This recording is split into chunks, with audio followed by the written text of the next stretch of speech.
F1 ce week-end après un triple header qui nous a pris beaucoup d'émotions, beaucoup de force, mais on est ravis de vous retrouver. Les pistonnés sont toujours là pour vous parler de Formule 1. Salut les amis, je suis avec Brice, je suis avec Hamza, comme chaque milieu de semaine pour prendre un peu de recul sur l'actualité de la Formule 1. Ça va les gars ? Ouais, Hamza il scroll, tranquille. Très bien. Il est en mode chill du mercredi. Tu sais, l'actualité F1 est toujours très dense. Et attends, surtout notre ami, il faut le dire, il est en ce moment entre la F1, la Copa América et l'Euro. Faut quand même vivement les vacances. Saluer les efforts de pour une fois que t'en prends pas dans des périodes où tout le monde les prend, hors de tout le monde là, je pars 4 semaines en mars. Ça change la vie, je te jure que c'est la dernière année où tu vas connaître que je t'ai parti une semaine après la Cannes. Oui, c'est vrai. Exact. Au soleil. T'as bien fait. Punta Cana. Si, senior. Les gars, on va commencer ce mag. On aura un débat tout à l'heure sur la F2. Est-ce que la F2 est toujours une boussole pour la Formule 1 ? Est-ce que la F2 sert encore à quelque chose ? Mais avant, je vous propose de parler un petit peu news et d'une situation un peu compliquée, c'est celle de Sergio Pérez. Sergio Pérez qui a vécu encore un week-end cauchemardesque. C'est ses mots, justement. Regardez ce qu'il a déclaré à l'arrivée du Grand Prix de Grande-Bretagne. C'était une course cauchemardesque, un désastre total. Je suis heureux qu'il y ait une pause, prendre du recul, couper va faire du bien. Je sais où j'en suis en termes de contrat et de tout ce genre de choses. Je ne peux pas me laisser distraire par tous ces commentaires. Je dois me concentrer sur les 2 prochains week-ends. Voilà la priorité. Ensemble, en équipe, on va se sortir de cette période difficile. Oui, il est dans une période difficile, Sergio Pérez. Regardez plutôt avec ce tableau.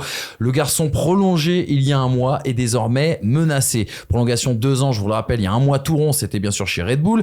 Depuis, c'est 11 points inscrits sur les 5 derniers Grands Prix. 2 nouvelles rumeurs qui ont fleuri dans le paddock et notamment de 2 clauses qui pourraient être activées dès la trêve. On le rappelle, il a 2 clauses dans son contrat. Il ne doit pas être à plus de 100 points de son coéquipier Max Verstappen. Il ne peut pas être aussi au classement des pilotes à plus de 5 places de Max Verstappen. On évoque la possibilité de l'arrivée de Daniel Ricciardo chez Red Bull, le retour dès cet été pour finir la saison. Et puis on rappelle que cette semaine, Liam Lawson doit rouler dans cette RB20 officiellement pour un tournage promotionnel, mais on connaît Red Bull et son art justement du changement des pilotes. Est-ce que Sergio Pérez, les gars, je sais que vous n'avez pas de boule de cristal, mais doit finir cette saison? Est-ce qu'il va y avoir la tentation chez Red Bull justement de changer le pilote numéro 2?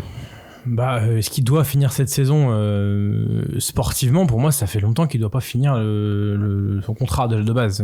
Ça fait un moment. Encore une fois, on lui demande pas plus que ce qu'il sait faire, notamment avec une voiture faite pour Max Verstappen et une voiture qui, réglée comme elle l'est, est inconduisible pour 90% du plateau. Néanmoins, si elle est inconduisible pour 90% du plateau et qu'on fait cette stratégie-là, on peut pas se permettre chez Red Bull d'avoir une deuxième voiture qui fait une parade au fond de la grille. Soit tu choisis un pilote qui a un pilotage proche de celui de Max Verstappen, soit tu mets une jeune pousse dedans pour voir ce qu'elle vaut, et encore tu as le moyen peut-être de la tuer, cette jeune pousse. Donc la stratégie de Red Bull elle est drastique, elle est de jouer à un seul pilote, et au final, au vu de la convergence des performances et de tous ces pilotes qui justement prennent une victoire par-ci par-là, au final ils ont raison s'ils veulent voir Max Verstappen titré, parce qu'on l'a dit, lui à chaque fois termine 2e, 3e, pendant que les autres font une victoire, puis une 5e place, puis une 4e place, etc. Donc la stratégie elle est bonne. En attendant, il y a une deuxième voiture qui aujourd'hui fait tâche et qui a besoin de justification sportive pour être maintenue en l'état. Et elles ne sont pas là. Lui-même le dit, il n'a plus d'excuses, il a la sécurité du contrat, il n'a plus la pression, etc. Aujourd'hui, les raisons de son maintien, elles sont politiques, pas plus que ça, quitte à barrer justement l'arrivée de jeunes pousses, non pas chez Red Bull, mais chez AlphaTauri, en faisant... Racing Bull, en faisant monter quelqu'un de chez Racing Bull dans la Red Bull, sauf qu'avec la stratégie actuelle de Red Bull, on l'a compris, ça n'est pas tenable. Donc oui, sportivement, c'est cata. En même temps, est-ce qu'ils ont d'autres choix ? Je ne le sais pas. En attendant, les 2 clauses qui sont dans le contrat de Sergio Pérez, aujourd'hui on y est. Sergio Pérez est à plus de 130 points de Max Verstappen au championnat, et aujourd'hui Sergio Pérez est 6e au championnat, soit à 5 places de Max Verstappen. Donc si on respecte ces clauses-là, Pérez n'a plus sa place chez Red Bull, peut-être ailleurs, peut-être avec beaucoup plus de confiance, avec une voiture plus simple à piloter, même s'il ne joue pas la gagne. En même temps, aujourd'hui, il est très loin de la jouer. S'il était dans une Alpine, il jouerait les mêmes positions. Je vais te donner la parole tout de suite, Hamza, pour répondre à Brice, peut-être te donner aussi également des éléments. Beaucoup de réactions autour du cas Sergio Pérez ce week-end. Ça a commencé avec Helmut Marko sur la télé Servus TV. Il était en interview avec Christian Albert. Il dit « Tous les bonus qui sont versés aux employés dépendent du classement au championnat des constructeurs. Checo est donc sous pression. On peut le voir dans tous ses gestes en ce moment. Depuis qu'il a obtenu le nouveau contrat, il y a quelques courses pas très bonnes. Bien sûr, son contrat comporte des clauses de performance. et personne n'en est exempté. Voilà les mots de Helmut Marko. Christian Alberts qui rajoute dans cette discussion: reconduire Pérez pour 2 ans était une décision absolument insensée. On ne recrute pas quelqu'un au pire moment de sa carrière pour une raison comme celle-là. Je pense qu'il n'a plus d'excuses. Tout le monde sort de la piste de temps en temps, même Max, mais les temps autour doivent être là et ils ne le sont pas. Autre réaction. Il sait de quoi il parle, Christian Exactement, Alberts. il sait de quoi il parle, Christian Alberts. Zach Brown aussi également de chez McLaren a mis la pression sur Sergio Pérez. Je suis sûr qu'ils le sont chez Red Bull, très préoccupés et inquiets en raison du manque de performance de Sergio en ce moment. Mais comme j'aime bien Checo, je ne voudrais pas faire d'autres commentaires. Qu'est-ce que c'est que cette phrase? Oh, si tu veux, hein, mais tout est dit. C'est la déclaration d'Hamza ou quoi? J'ai l'impression que tout est dit. Et puis une dernière réaction, celle de Gunther Steiner aussi, qui était bien inspiré sur Canal+ dans l'émission La Grille. Il dit: il ne mérite pas sa place, il souffre tellement sur ses dernières courses, il va d'événement en événement, mais il n'arrive pas à reprendre le dessus. C'est un bon pilote, mais pour l'instant, rien ne se passe bien pour lui. Il faudrait le changer à mon avis. Red Bull va avoir besoin que ces 2 pilotes marquent des points en championnat. Personnellement, j'espère que Checo va revenir dans les points et rester chez Red Bull, mais l'équipe doit penser au championnat constructeur, d'autant plus que McLaren a 2 bons pilotes. Red Bull doit se méfier et n'a jamais eu peur de prendre ce genre de décision. Hamza, comment tu sens un petit peu les événements à venir pour Sergio Pérez et une possible décision de Red Bull à cette intersaison? Après, je ne vais pas faire dans la redite, on l'a quand même souvent signalé. Dans une situation où tu as McLaren et Mercedes, je rejoins Gunther Steiner, tu as besoin d'avoir 2 pilotes. Pas pour 2024, parce que l'avance quand même elle est importante et tout le monde va se prendre des points et tu auras Max qui sera toujours régulier. Au constructeur? Oui, mais manifestement Red Bull, le constructeur aujourd'hui, c'est pas très important. Le constructeur, ils sont déjà menacés. Oui, bien sûr.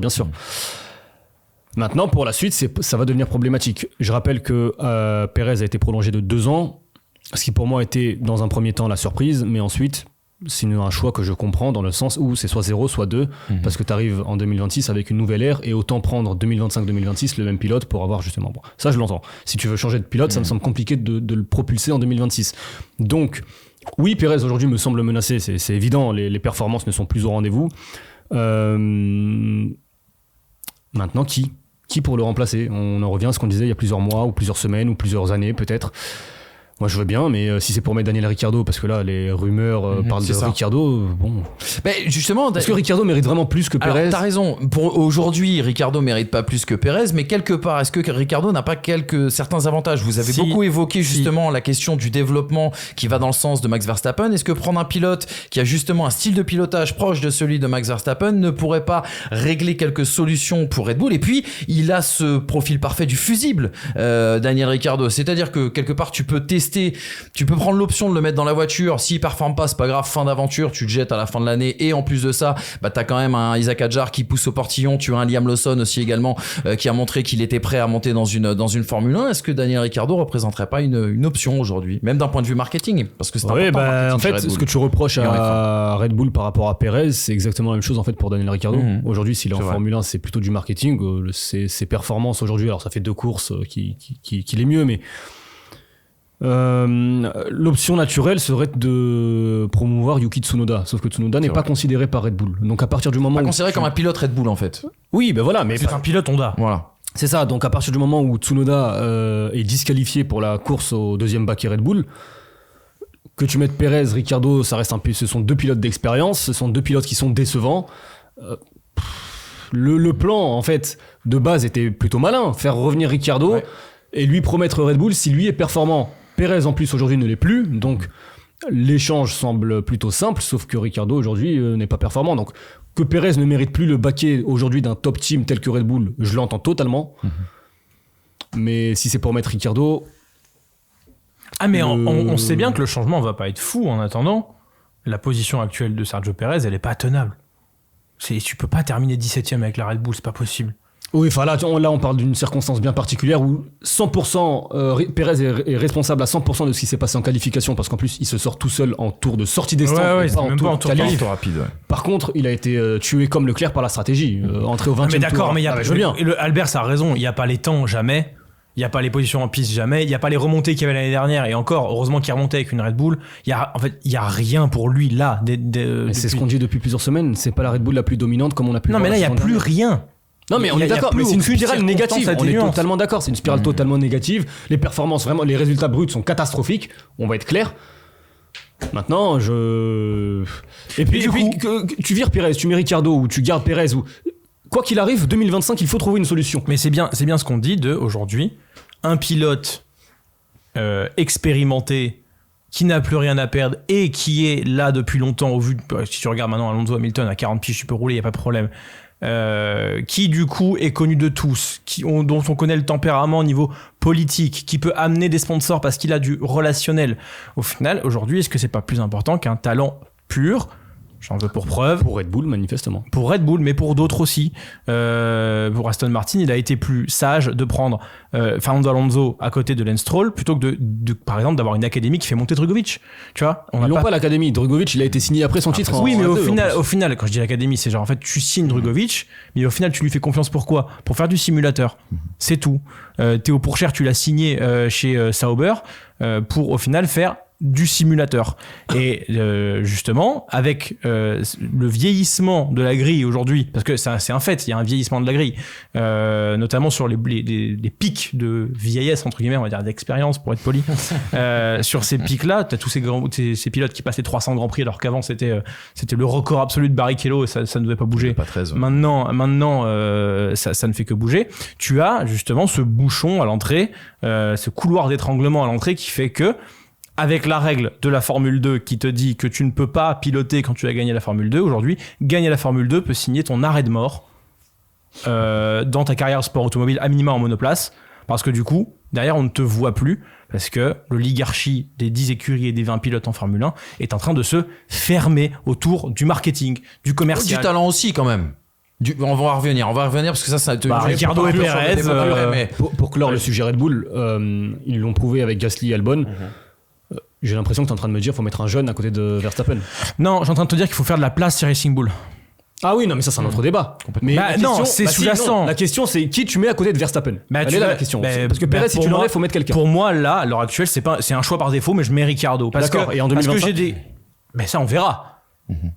Ça, on verra. Voir ce qu'il fait sur la fin de saison. Voir ce que fait, par exemple, un Lawson sur la... Mais sur la Racing Bull. Oui, non mais... On verra. Mais en fait, déjà, tu fais ce move-là pour déjà bouger les portes, bouger l'échiquier, okay. et ouvrir justement ces portes-là. Mais Ricardo, comme tu l'as dit, il a l'avantage en fait d'avoir ce pilotage-là, d'être sur les freins. C'est quand même une des grosses qualités de Daniel Ricciardo, c'est d'être le plus gros freineur. La Red Bull est la meilleure freineuse. En janvier pour preuve les défenses de Verstappen en Autriche, il n'y a pas beaucoup de monde qui arrive à réussir à faire ça, à part Verstappen, sur cette Red Bull là, parce que les freins sont excellents. J'ai envie de voir Ricciardo dans cette voiture qu'il sait manier dans sa philosophie, parce que là, au final la Racing Bull c'est plus ça en fait. Enfin, c'est un package qui est vieux, qui ne marche plus, et qui n'offre pas l'opportunité à Ricciardo de s'exprimer. Je te dis pas qu'il va faire des merveilles, je te dis juste qu'en solution temporaire, c'est quand même bien d'aller bousculer le nid de frelon qui est à l'heure actuelle chez Sergio Perez en disant c'est terminé, quitte à ce qu'il retrouve un baquet chez Williams, parce qu'au final il mérite pas de disparaître de la F1, il est juste cuit là dans la situation actuelle chez Red Bull. Donc à minima voir du changement, à minima voir un pilote qui peut-être peut essayer d'amener cette monoplace dans les points. Tu vois, je demande pas non plus la lune à lutter avec Max Verstappen. Mais 7ème, 6ème, quelque chose. Et même derrière les McLaren ou les Mercedes. Mais au minimum, montrer quelque chose. Je serais satisfait s'il faisait 7 et 8 parce que c'est ce qu'il fait en fait depuis plusieurs semaines. C'est juste la Grande-Bretagne. Il y a eu 2 abandons. Sinon, c'est 7 et 8 sur toutes les autres courses. Ouais, un peu plus, allez. Mais à minima, ça m'arrange pas, on va dire 3. À minima ne pas être à 6-8 dixièmes de Max Verstappen sur le temps pur, quoi. Tu sais que c'est fou parce que je crois qu'en fin de course, en Grande-Bretagne, il lui chausse des gommes soft, si je dis pas de bêtises, sur son dernier relais, et son meilleur tour est à plus d'une seconde des meilleurs tours de Sweet Saints. De Sweet Saints, je crois notamment. Ouais. En même temps, encore une fois. Après, c'est circonstanciel aussi. C'est une voiture pour lui. Pour tourner à gauche, faut tourner à droite. C'est ça. Tu sais, faut aller contre nature. Exactement. Donc, tout bon pilote qu'il est, mais justement, encore une fois, ça veut dire qu'il y a une incompatibilité actuelle entre Perez et Red Bull, si ce n'est celle du sponsoring. Exactement. Alors, justement, la question politique, et on refermera là-dessus. Helmut Marko qui disait cette phrase à Sky Sport Germany, qu'il adore parler, Helmut Marko. Après les EL2, il disait, à propos de Sergio Perez, il est le coéquipier de Max et a réussi à rester debout quelques années maintenant. Nous voulions de la stabilité et ils travaillent bien ensemble. Et j'ai déjà dit que les Verstappen ne sont pas faciles. Max et Jos n'auraient pas été d'accord avec tous les équipiers que nous leur aurions Carlos présentés. Sainz, par exemple. Carlos Sainz, je pense, c'est concerné. Mais au final, la position de Sergio Pérez, elle est confortée par Max Verstappen qui n'est pas inquiété. Elle est confortée par le changement de philosophie de Red Bull qui a vu qu'ils ont terminé 2 pilotes en l'espace de 2 ans. Elle est confortée par le fait que justement Sergio Pérez ne fait aucune vague, contrairement à 90% de la grille s'il signait chez Red Bull. Lando Norris, ça a été une option à un moment donné, et je pense que c'est non pour Lando Norris et non pour Verstappen, parce que personne ne veut se retrouver à côté de Verstappen. Au final, c'est un baquet qui doit soit convenir enfin pour moi c'est un baquet qui doit convenir à l'heure actuelle à quelqu'un de fini qui peut se relancer en ayant le même pilotage que Verstappen. Et il n'y en a pas beaucoup sur la grille qui peuvent faire ça. Pérez en était un, c'est terminé. On a épuisé son capital résistance, je pense. Et si Marco dit qu'il a résisté tant d'années, c'est parce qu'ils l'ont bien voulu aussi. La première année est très bonne, puisque justement il va aussi aider Max Verstappen à choper le titre. La deuxième année en 2022 elle l'est aussi. La troisième elle ne peut pas ne pas l'être puisque la Red Bull est tellement dominante. Là maintenant qu'elle l'est pas, c'est beaucoup trop l'écart. Et là Sergio Pérez est en train de prendre une trajectoire où il va être 8e au championnat pilote quand son coéquipier à 90 points d'avance au championnat. Ça n'est pas possible. Exactement. Voilà en tout cas pour ce petit mot sur Sergio Pérez. On suivra en tout cas avec beaucoup d'attention cette intersaison estivale de Formule 1. La coupure, je vous le rappelle, après le Grand Prix de Spa-Francorchamps. Petit entracte dans cette émission, s'il vous plaît. Vous le savez, nous avons un commanditaire. Il s'appelle Winamax. Il nous suit et nous soutient justement dans cette aventure des pistonnés. Et si vous souhaitez parier, notre producteur Thomas Dufan vous explique comment faire. Comme tu le sais, nous sommes soutenus par Winamax, donc viens jouer avec nous sur tes sports préférés. Si tu aimes les courses automobiles et la Formule 1, ça se passe chez les copains de Winamax. En collaboration avec Wina, nous avons cette offre de bienvenue avec le code FT10 et le lien en description. Lors de ton premier dépôt, tu es automatiquement remboursé jusqu'à hauteur de 100 € et on t'ajoute même 10 balles en bonus. Important, le jeu est strictement interdit aux mineurs et peut comporter des risques, donc on ne joue que des sommes que nous sommes prêts à perdre. Voilà les amis, le code FTS bien sûr, et n'oubliez jamais qu'on parie bien sûr dans la mesure de ses moyens et pour s'amuser, pas pour essayer de tenter de prendre l'ascenseur social. Les gars,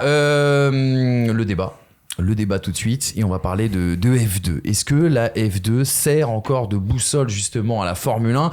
On s'est posé toutes ces questions avec ce tableau un petit peu récapitulatif des derniers faits qui nous ont poussé justement à prendre ce débat.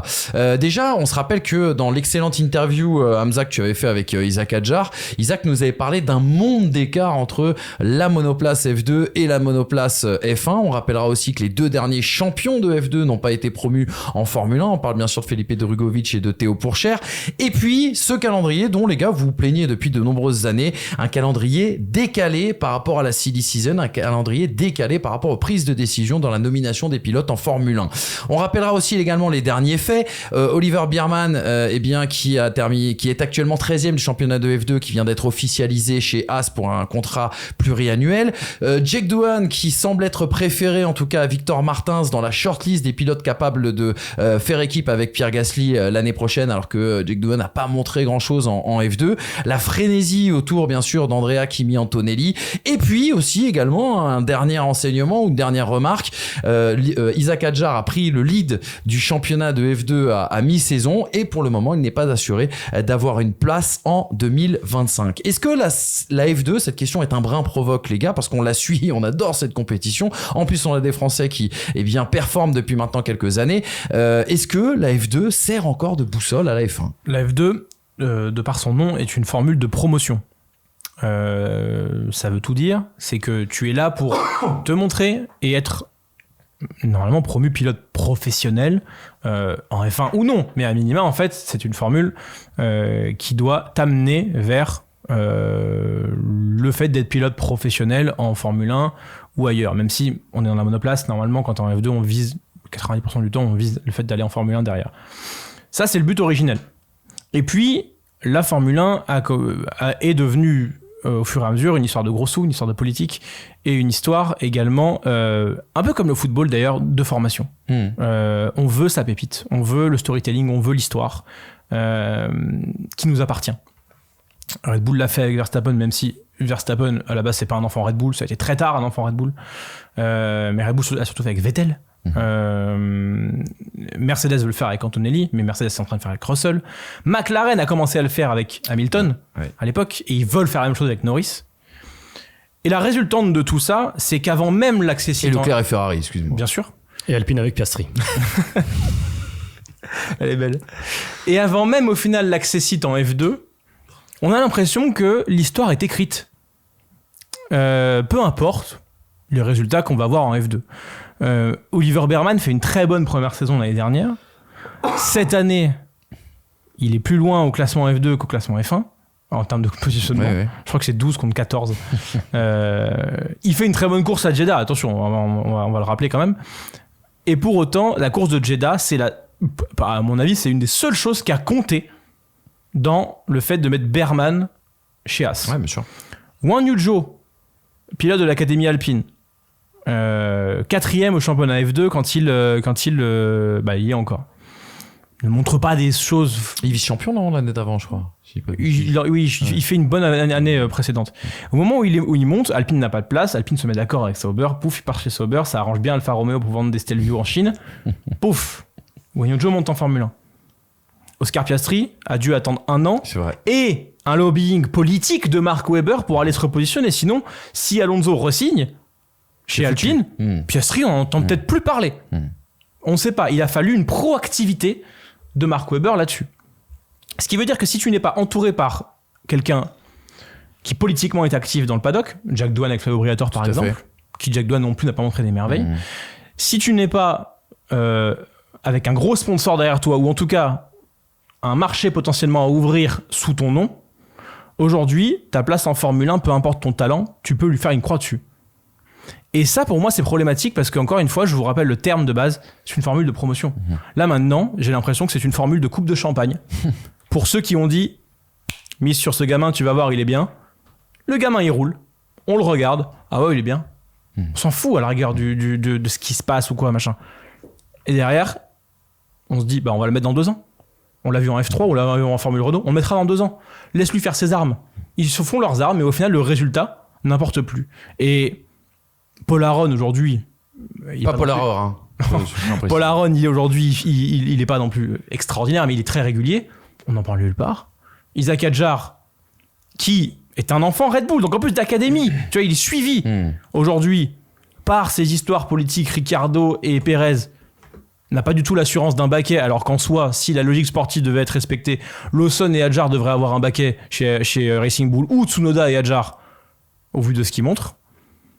Et au final, je me demande si la Formule 2 n'est pas une formule de paraître pour faire rouler des gamins sans mérite sportif. Ce dont tu parles, c'est ce que Damon Hill appelle l'effet Ayrton Senna, c'est-à-dire que des jeunes pilotes qui ont tellement marqué les esprits avant d'arriver dans l'antichambre de la Formule 1 qu'ils ont déjà leur baquet assuré au pinacle du sport automobile. Comment tu te places, Hamza, sur ce débat ? Je suis en désaccord avec beaucoup de choses qu'a pu dire Brice.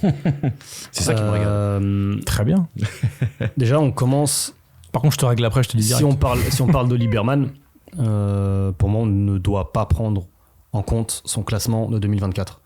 Pour une raison simple, c'est que la saison, elle est compliquée à analyser dans le sens où Prema, qui est une écurie, une place forte en Formule 2, a des difficultés, comme Hart, qui est une place forte. Donc pareil pour Martins, du coup. Mais évidemment. On a vu les performances de ce pilote en Formule 2. Moi, je ne les ai pas vues, mais je sais que c'est un pilote qui a performé lors des catégories juniors. Et puis surtout, sur ces jeunes pilotes, il y a un écueil qu'il faut absolument éviter. C'est que nous, on ne peut pas savoir, personne ne peut savoir ce que peut valoir tel ou tel pilote, sauf ceux qui sont dans la structure avec lui en Formule 2 et son académie. Je comprends pas pourquoi tu dis ça. Nous, en Formule 1, on a la chance d'avoir des datas, on peut analyser, on a des caméras embarquées. En F2, on n'a pas accès à tout ça. Bah on a accès au fait qu'ils aient tous la même voiture déjà. En F2... C'est quand même pas mal quand même pour jauger d'un pilote. Elle n'est pas réglée de la même manière, certes, mais ils ont tous la même voiture. Oui, mais alors ? Bah, je suis désolé, ça veut dire que t'as 20 pilotes qui se battent à armes égales. Donc alors, Hadjar qui termine 14e la saison dernière, il ne mérite pas sa place en F1 ? Mais non, c'est pas ça. C'est que high-tech... Ah si, on parle de résultats, on parle de performance... Non, mais là, tu fais l'aveugle et tu fais exprès pour tu sais très bien comment tu fais dans ces moments-là. Là. High-tech, c'est pas parce qu'ils ont la même voiture qu'elle est réglée de la même manière. Et Je t'écoute. Et en l'occurrence, Hightech n'arrivait pas à comprendre cette monoplace et c'est aussi et Isaac a fait ce choix volontairement d'aller dans une monoplace où il allait galérer pour faire des exploits et se montrer. Ce qu'il a réussi à faire, je te rappelle qu'il gagne une course quand même. Donc le choix que fait Isaac, c'est celui de ne pas jouer le championnat et de jouer les exploits pour derrière aller dans une autre structure dans laquelle il s'entend mieux et où il performe cette année. C'est un choix qu'il a fait et qu'il a expliqué à ton micro devant tes yeux. Peut-être que si tu disais moins tes notes, c'est que tu l'écoutais ton pilote. T'inquiète pas, on écoute. En l'occurrence, il l'a expliqué ce choix. Mais parce que là, t'es en train de m'évoquer que On rigole du les gars. coup, On rigole. Isaac avec Ils s'entendent bien, Hightech, ouais, c'est bien. compliqué. Ouf. Arrête. Oh, je le tolère parfois. Non, pour revenir plus sérieusement et pour aller vite, Prema, comme Hart sont en difficulté cette saison, il y a des aujourd'hui, c'est simple, en Formule 2, je crois qu'Hightech qui a Paul Aron, donc le principal concurrent à Isaac Hadjar au titre de champion aujourd'hui en tout cas en F2, Hightech est la seule écurie à ne pas avoir gagné une course. Toutes les écuries, je crois qu'il y en a 11 au total, donc sur les 11, il y en a 10. Ex-Racing aussi. Ah oui, Durksen, il en a gagné une. Il y en a 10 qui ont gagné une course en Formule 2 cette saison. Énorme. On a déjà un vivier qui cette saison est quand même assez important avec ceux qui ont été promus de F3 qui montrent déjà tout de suite leur performance au volant des monoplaces. Et prendre le classement, la fameuse analyse flash score, prendre le classement pour référence et dire lui mérite, lui ne mérite pas, pour moi je ne peux pas l'entendre dans le sens où cette saison déjà elle est particulière et pour Berman comme pour Antonelli, je suis pas sûr que Mercedes aujourd'hui soit fou au point de se dire Antonelli il n'a pas les capacités pour aujourd'hui piloter en F1 mais comme il est jeune, comme je veux absolument mon petit bébé Mercedes, on va le former comme Mazepin à l'époque, lui accumuler des temps de roulage pour lui permettre d'avoir sa place en Formule 1. Aujourd'hui, je pense quand même que chez Mercedes, on voit que c'est un pilote manifestement. Enfin, je pense que Mercedes, Alors, en tout cas, quoi qu'il arrive, a plus. Je pense quoi qu'il arrive que Mercedes a plus de données que nous pour analyser les performances potentielles d'Antonelli et le potentiel de ce pilote. Et tu sous-estimes, je pense, l'impact politique de ce genre de move. Non, mais Kylian est d'accord, mais ils vont pas mettre. La preuve, il garde Perez chez Red Bull. Non mais regarde, n'oublions pas une chose, ça c'est un très bon exemple que tu donnes. Isaac Hadjar l'année dernière, alors qu'il était en difficulté chez Hightech, le game changer, c'est le moment où on commence à le mettre dans le simulateur chez AlphaTauri et chez Red Bull et on se dit waouh, il a quelque chose. Et de là va naître justement ses premiers roulages en fin de saison dernière. Donc ça c'est quand même important. Juste quelques petites réactions les gars pour vous relancer toujours sur ce débat.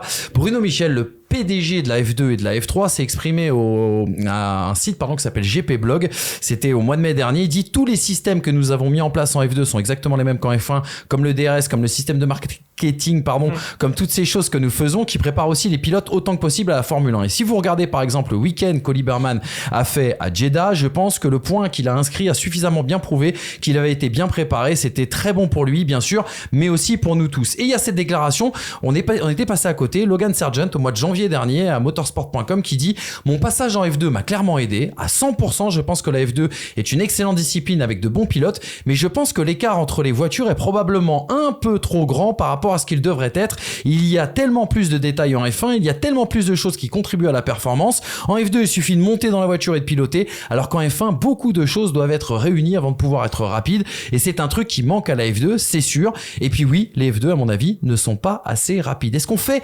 assez justement pour cette discipline pour essayer de la rapprocher de la Formule 1 ? Peut-être pas, parce qu'au final, aujourd'hui, on est frileux à faire monter quelqu'un qui vient de la F2. Or, sur l'argument uniquement sportif. Mais pourquoi est-ce qu'on est frileux ? Parce que justement, je pense qu'en F2, aujourd'hui, on atteint la limite des systèmes de promotion, justement.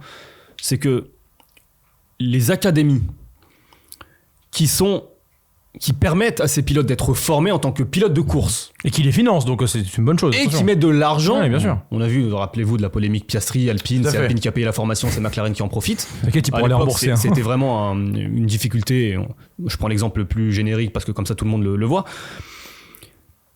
Ces structures, ces académies, elles aident ces jeunes pilotes à monter. En même temps, tu fais le tri. Un an, tu fais le tri. Un an, tu fais le tri, tu gardes les meilleurs. Sauf que lorsque tu arrives en F2, c'est ces mêmes académies, ton appartenance à une académie te bloque à l'accessibilité en Formule 1. Si toi, tu es pilote, prenons l'exemple de Théo, tu es pilote Sauber. Toi, écurie de Formule 1, Sauber, tu estimes que pas besoin de changer mes pilotes. Tu coinces ton champion F2 et les autres structures seront peut-être un peu plus frileuses à aller chercher un pilote d'une académie Sauber alors que toi-même, Ferrari pour Haas, toi-même Mercedes pour... T'as tes jeunes Poulain, Ils vont aller recruter que tu as- le mec sur lequel ils ont mis de l'argent. Bah c'est ça, c'est ce que je dis. Donc l'académie qui t'aide à arriver jusqu'à la Formule 2 devient un problème au moment de devenir celle qui va te propulser en Formule 1. Si tu n'as pas de place, potentiellement t'es coincé. Après, moi j'ai une autre question. Ces académies, elles servent à former des pilotes de F1 ou des pilotes de course? Normalement de course, de F1 pardon, puisque si, enfin tu le formes pour pouvoir l'avoir chez toi. Bien sûr. Donc de F1. Mais si demain, je lui souhaite évidemment la Formule 1, si demain Théo devient champion du monde de Formule E, performe en rallye, en IndyCar, en NASCAR, ce que tu veux. Oui, ça lui aura servi. Est-ce que Sauber aura quand même permis à un pilote de devenir performant au sport de très très haut niveau? Parce que la F1, qu'on le veuille ou non, et c'est moi ce pourquoi la saison dernière, en fin de saison, on fait un débat, quelle F1 vous voulez voir? Oui. Moi j'aimerais voir 12 écuries, parce que 12 écuries ça fait aussi 4 places de plus, et 4 places de plus ça te permet, comme tu le disais, la F1 avec ses pilotes est en train de vieillir. T'as ceux qui vont faire 15 ans, les top pilotes. T'as ceux qui font 20 ans maintenant, 20 ans. avec les Hamilton et les Alonso. Les acharnés. T'as les très bons pilotes, mais peut-être pas assez pour la top structure, les Ocon, les Gasly. Tout à fait. Finalement, t'as les pilotes qui sont présents parce qu'ils rapportent du budget. Donc il reste combien de place pour les jeunes pilotes? Très peu. Le renouvellement, finalement, se fait chaque 2-3 ans et t'as peut-être 4 ou 5 places qui vont éventuellement se renouveler. Il faut être dans le bon wagon parce que Pourchaire, champion F2, n'a pas de place en F1. Drugovic, champion F2, n'a pas de place en F1. Mais alors le débat est-il sur le fait d'avoir plus d'écuries en Formule 1 qui t'a du coup je vais dire dévaloriser la Formule 1, mais c'est un peu ce qui s'est passé avec Hispania et avec Marussia et tout. Ou est-ce que il faudrait pas professionnaliser la F2 et arrêter d'en faire un championnat U19, mais d'en faire un championnat de Ligue 2, on va dire, où un pilote F1 peut y être rétrogradé, par exemple. Je te dis pas que c'est un système de montée-descente, mais que, en fait, si tu n'es pas performant en F1 et que tu perds ton baquet, peut-être qu'un Nico Hülkenberg aurait pu continuer à rouler en F2 à l'époque. Qu'on arrête de mettre ce titre en guise de « Ah, tu peux plus revenir après ça ». On pourrait faire un deuxième championnat de Formule 1 avec des pilotes qui sont moins cotés, avec des écuries qui veulent, l'accessite en F1. Je pense à Hightech. À un moment donné, Hart voulait monter en F1 aussi. Arrêter de cloisonner ce truc-là dans le côté jeune et promotion. Et justement, avoir des structures qui payent les pilotes, des structures qui s'autosuffisent et qui n'ont pas besoin de l'argent amené ailleurs. Et en fait, Andretti pourrait rentrer dans cette catégorie-là, par exemple, aussi, tu vois. Mais du coup, avoir 20 pilotes professionnels qui, si tu n'as pas de place, tu attends ton tour, entre guillemets, mais par contre, tu peux écraser le championnat de F2 et prouver à tout le monde qu'il n'y a pas de débat. Il n'y a pas de débat sur le fait que tu dois monter à un moment donné. Mais là, en l'occurrence, si tu n'es pas champion au bon moment, ta carrière peut s'arrêter. Et c'est dramatique quand même. C'est-à-dire que tu vas tout faire pour être champion. Et derrière, là, aujourd'hui, par exemple, Théo vit l'année la plus creuse de sa carrière. Alors qu'il a quasiment tout gagné. Et montré en plus. Et montré. Il est vice-champion de F3. IndyCar, il en met sur la voiture, première année. Marché, Et en fait, à partir de là, au moment où tu es champion de F2, ce qui devrait être du coup une des positions les plus valorisées du monde du sport automobile, parce que tu es la jeune pousse qui vient de montrer qu'elle était la meilleure de sa nouvelle génération, entre guillemets, et au final, c'est la position la plus précaire. Parce que si pendant les 2 mois post-silly season, tu n'arrives pas à gérer quelque chose à ce moment-là, ta carrière tombe dans les oubliettes ou à minima dans des catégories effectivement où tu peux moins te montrer parce qu'elles sont moins vues, moins visibles et moins médiatisées. Pour répondre à ta question très rapidement, Bruno Michel justement te répond, Hamza, sur la question est-ce qu'on est là pour former des pilotes de F1 ou des pilotes professionnels? Il dit nous savons tous qu'il n'y a que 20 places en Formule 1 certaines années, il y a 0 siège disponible pour les nouveaux pilotes, ce qui s'est produit ces 2 dernières saisons, donc pour moi c'est vraiment bien qu'il y ait un moyen de sortir de la F2 pour que ces pilotes essaient de devenir des pilotes professionnels après avoir fait de la Formule 2 s'ils ne peuvent pas accéder à la Formule 1. Nous considérons toujours comme une chose très positive le fait que d'autres catégories essaient d'avoir nos pilotes, c'est le signe que nous faisons du très bon travail, donc pour moi c'est positif. On rappellera que pour des pilotes qui n'ont pas l'occasion de venir en Formule 1, il y a aujourd'hui de plus en plus de solutions pour devenir pilote professionnel, que ce soit en endurance. La Formule E aussi également représente une certaine école de la deuxième chance. Et puis pour conclure ce débat, les gars, moi j'aurais tendance aussi à penser que peut-être qu'on a une génération ou un mélange de générations absolument exceptionnel aujourd'hui en Formule 1. On n'a peut-être que 20 places, mais il y a peut-être que peu d'usurpateurs quand on prend la génération des Hamilton Alonso, la next gen avec les Russell, les Leclerc, les Lando Norris, Max Verstappen, la next gen. Enfin, c'est quand même, on a aussi, il faut le dire, un plateau qui est absolument exceptionnel. C'est peut-être ça aussi l'une des raisons du fait qu'il n'y ait pas beaucoup de promotion de F1. Ouais. Ouais, mais est-ce que tu vas prendre justement le entre guillemets pas le contraire, enfin le contre-exemple, tu vois, le contre-exemple parfait Il y a des contre-exemples. Et voilà, c'est ça. Et en fait, on regarde pas en il y en a globalité. toujours eu. Ouais. Et du Il y en coup, aura toujours. oui, mais du coup, en fait, si ces 20 places ne sont pas suffisantes, je suis persuadé que des investisseurs, il y en aurait pour avoir un championnat professionnel de Formule 2 pour miser justement sur les jeunes pousses et pour aussi créer une école de technologie, parce qu'au final, si tu te rends compte que Art Grand Prix est capable derrière de monter en Formule 1, bah peut-être que ça serait peut-être plus simple que d'avoir l'oligarchie des 10 écuries qui se pointent et qui disent non, c'est fermé, on veut pas qu'Andretti rentre, machin et tout. Bah non, mais en fait, si t'es pas assez bon, peut-être qu'à un moment donné, en fait, As, on aurait dû dire, écoute, vous êtes mignons, mais maintenant, vous partez en F2 parce qu'en fait, vous n'avez pas vous ne respectez pas la valeur de ce que c'est la Formule 1. Et plutôt que de dévaluer le sport par des arguments politiques et par des écuries qui parfois ne sont pas au niveau du tout, bah peut-être qu'en fait avoir un mix et la F1 qui se dit non mais par contre on a besoin de ceux-là parce que ce sont les 10 meilleurs cette année, c'est peut-être utopiste, mais en attendant je préférerais voir ça plutôt que des gens sur le carreau, que ce soit des ingénieurs, des structures comme Andretti par exemple, ou des pilotes comme Théo, comme Felipe Drugovich, et malheureusement peut-être comme Isaac si jamais ça ne se décante pas politiquement chez Red Bull. Exactement. Voilà les gars pour ce mag. Merci beaucoup en tout cas à tous les deux. Petite coupure pour la Formule 1. On a 2 semaines entre guillemets de coupure avant le prochain rendez-vous qui sera du côté de la Hongrie. En attendant, FTS s'occupe de vous. Le Tour de France, la fin de l'Euro bien sûr est à retrouver aussi sur nos antennes avec des débats toujours enflammés. Et puis n'oubliez pas que si vous ne voulez pas nous voir, vous pouvez nous écouter sur toutes les plateformes de streaming. Allez les gars, bon repos. À très vite j'espère. Ciao.